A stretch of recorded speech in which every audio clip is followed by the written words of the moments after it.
नमस्कार, स्वागत है आपका द फोर्थ स्टेज यूट्यूब मंच पर। मेरा नाम है रविंद्र सिंह शोरान। ये ट्रम्प कहाँ के राष्ट्रपति हैं? अमेरिका के हैं ना। अगर इनका ज़िक्र भारत में हो और भारत के सुप्रीम कोर्ट में हो, बड़ी बात है। आज हुआ, आज ऐसा ही हुआ। ट्रम्प की चर्चा भारत के सुप्रीम कोर्ट में हुई। कैसे हुई? अभी आपको बताता हूँ, पूरी डिटेल आपके साथ तफ़सील से साझी करता हूँ।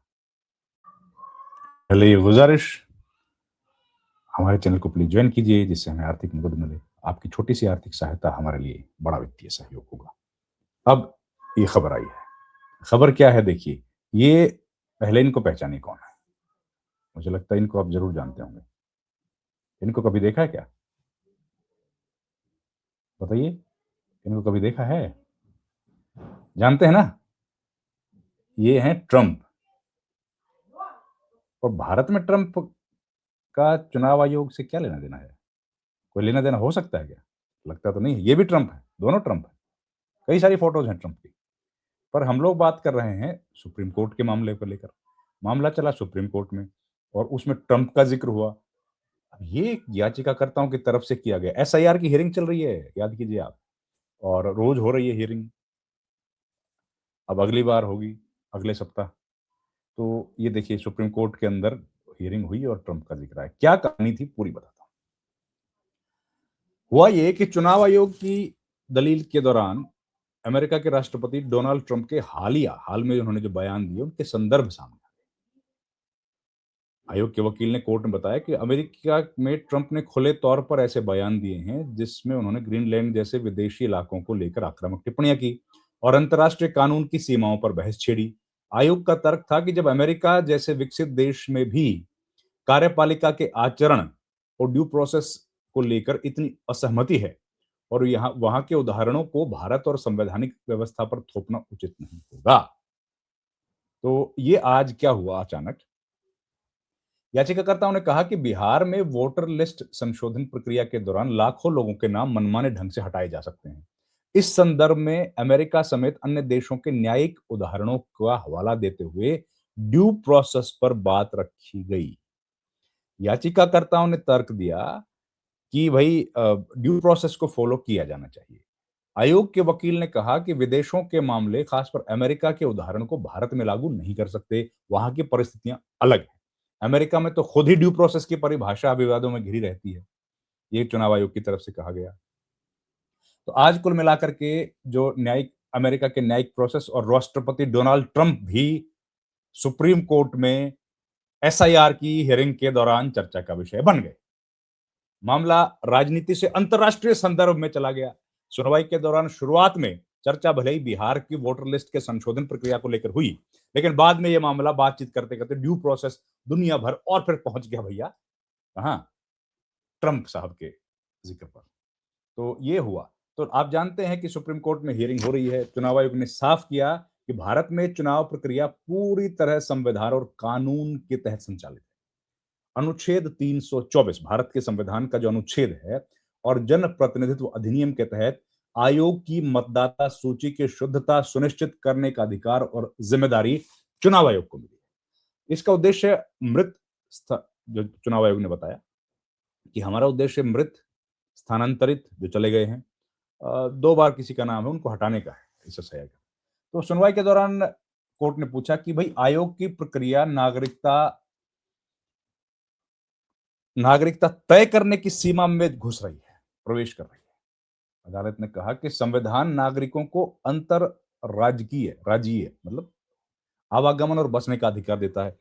हरियाणा से पंजाब, पंजाब से तमिलनाडु, तमिलनाडु से उत्तराखंड जा सकते हैं।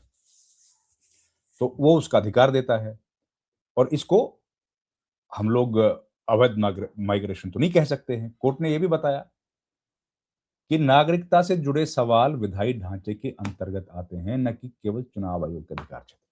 देखिए कितनी बड़ी बात है। अदालत ने फिलहाल संतुलित रुख अपनाया है कि भाई आधार कार्ड को पहचान के दस्तावेज के रूप में स्वीकार किया, लेकिन साफ है कि आधार नागरिकता का प्रमाण नहीं है।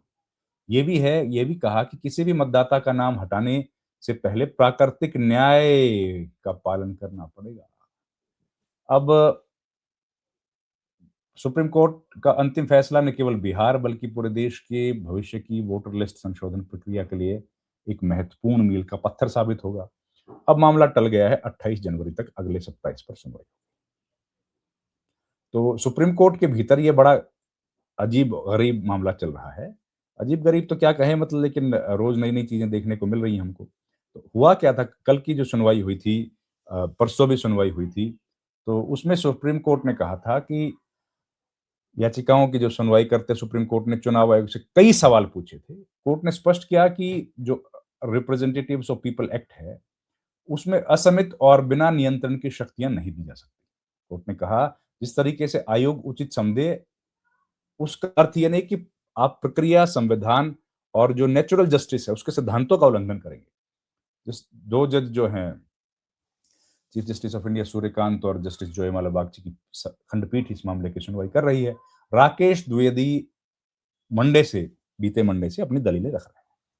जस्टिस बागची ने भी सवाल पूछा कि भाई क्या चुनाव आयोग को मतदाता सूची के पुनरीक्षण से जुड़े मौजूदा नियमों से हटने का अधिकार है? विशेष रूप से उन्होंने मतदाता पंजीकरण नियम जो है, जहां पर रजिस्ट्रेशन ऑफ वोटर्स होता है, 1960 में बना था, उसके नियम में जो नियम 13 है, उसमें 6 फॉर्म नंबर 6 में उल्लेख किया गया है कि 6 डॉक्यूमेंट्स आप ले सकते हैं। तो सवाल ये उठा कि भाई 6 ले सकते हैं, तो आपने बढ़ाकर 11-12 कैसे कर दिए? किसने ये कानून बनाया? तो दावे और आपत्तियों की प्रक्रिया तथा मान्य दस्तावेजों की सूची दी गई है। जस्टिस बागची ने कहा कि फॉर्म 6 में लगा 6 दस्तावेजों का उल्लेख है, जबकि एसआईआर में 11। उन्होंने पूछा कि क्या चुनाव आयोग दस्तावेजों की संख्या बढ़ा सकता है या फॉर्म 6 में जन्म स्थान और निवास से जुड़े दस्तावेजों को नजरअंदाज कर सकता है? ये सवाल उठा। इसके जवाब में राकेश द्विवेदी ने कहा कि भाई जो रोपा रिप्रेजेंटेटिव पीपल एक्ट है, उसमें विशेष परिस्थितियों में चुनाव आयोग लिखित कारण दर्ज कर नियमों से अलग तरीके से भी मतदाता सूची का पुनरीक्षण कर सकता है। उनका कहना था कि कुछ हालात में आयोग को नियमों से हटने की छूट है। अब ऐसे कौन से हालात पैदा हो गए? जस्टिस बागची ने दोहराया कि निर्धारित तरीके का मतलब नियमों के अनुसार ही प्रक्रिया अपनाना होता है। इस पर द्विवेदी ने फिर दलील दी कि धारा 21(3), मतलब उन्होंने एक धारा बताई कि बावजूद शब्दों से शुरू होती है, लेकिन जिससे कि स्पष्ट है कि एसआईआर के लिए यह एक स्वतंत्र और अलग शक्ति है। फिर बताया कि धारा जो 21 है, उसके 3 के अनुसार चुनाव आयोग किसी भी समय कारण दर्ज करते हुए किसी निर्वाचन क्षेत्र में, जो एक एरिया में, एक लोकसभा क्षेत्र में, एक विधानसभा क्षेत्र में कर सकता है। पूरे देश में एसआईआर करने की प्रक्रिया पर लगातार सवाल उठ रहे हैं। तो फिर चीफ जस्टिस सूर्यकांत आए, उन्होंने सवाल पूछे। उन्होंने पूछा कि भाई चुनाव आयोग की व्याख्या मान भी ली जाए, फिर भी जब एसआईआर से नागरिकों के अधिकार प्रभावित हो रहे हैं, तो प्रक्रिया कम से कम उतनी ही पारदर्शी क्यों ना हो, जितनी सामान्य पुनरीक्षण में होती है? पारदर्शिता में क्या सवाल है? निष्पक्षता, पारदर्शिता, ये तो संविधान के दिए हुए सबसे महत्वपूर्ण स्तंभ है। इसमें क्या तकलीफ है? फिर चीफ जस्टिस ने कहा कि मतदाता सूची में बदलाव के गंभीर परिणाम हो सकते हैं। ऐसे में अपेक्षा की जाती है अपनाई गई कि प्रक्रिया पारदर्शी, निष्पक्ष और न्याय संगत हो। इसके जवाब में राकेश द्विवेदी ने साफ किया कि चुनाव आयोग का यह कहना नहीं है कि संविधान के अनुच्छेद 14 निष्पक्षता, पारदर्शिता को नजरअंदाज कर सकता है। उन्होंने कहा कि एसआईआर की प्रक्रिया को इन सभी संवैधानिक कसौटियों पर खरा उतरना पड़ेगा। बाद में जस्टिस बागची ने फिर भी कहा कि कोई शक्ति पूरी तरह अनियंत्रित नहीं हो सकती, बेलगाम नहीं हो सकती है। इस पर तो द्विवेदी ने सहमति जता दी। चीफ जस्टिस ने कहा कि भाई भले ही धारा में जो 21 है, उसमें निर्धारित तरीके शब्द का प्रयोग किया गया हो, लेकिन जिस तरीके को उचित समझे, उसका अर्थ यह नहीं कि प्राकृतिक न्याय और पारदर्शिता के सिद्धांत के मुखालफत में हो। ये बात उन्होंने स्पष्ट की। और साथ ही पीठ ने कहा कि एसआईआर की तरीका संविधान, प्राकृतिक न्याय और स्थापित कानूनों के सिद्धांतों के अनुरूप ही होना चाहिए। अब मामले की सुनवाई होगी 28 जनवरी को। तो एसआईआर पर कभी हम लोग देखते हैं कि ट्रंप का जिक्र हो रहा है, कहीं बेलगाम ताकतों का जिक्र हो रहा है, अनब्रिल्ड पावर की बात की जा रही है। लेकिन लगातार जो है बहस चल रही है, और ज्ञानेश कुमार का जो पक्ष रख रहे हैं राकेश द्विवेदी, वो अपनी तरफ से कोशिश कर रहे हैं कि किसी तरीके से कन्विंस करने की स्टेज पर पहुंच जाएं। अब देखते हैं कन्विंस कर पाएंगे कि नहीं। खैर, इस वीडियो में इतना ही दोस्तों। आपसे गुजारिश है, हमारे चैनल को प्लीज़ आप लाइक करें, शेयर करें और सब्सक्राइब करें। अगर आपको पसंद है तो हमारा वीडियो आप दोस्तों के साथ शेयर कर सकते हैं। उससे हमें आर्थिक मदद मिलेगी। आपका बहुत-बहुत धन्यवाद दोस्तों। Thank you very much. नमस्कार।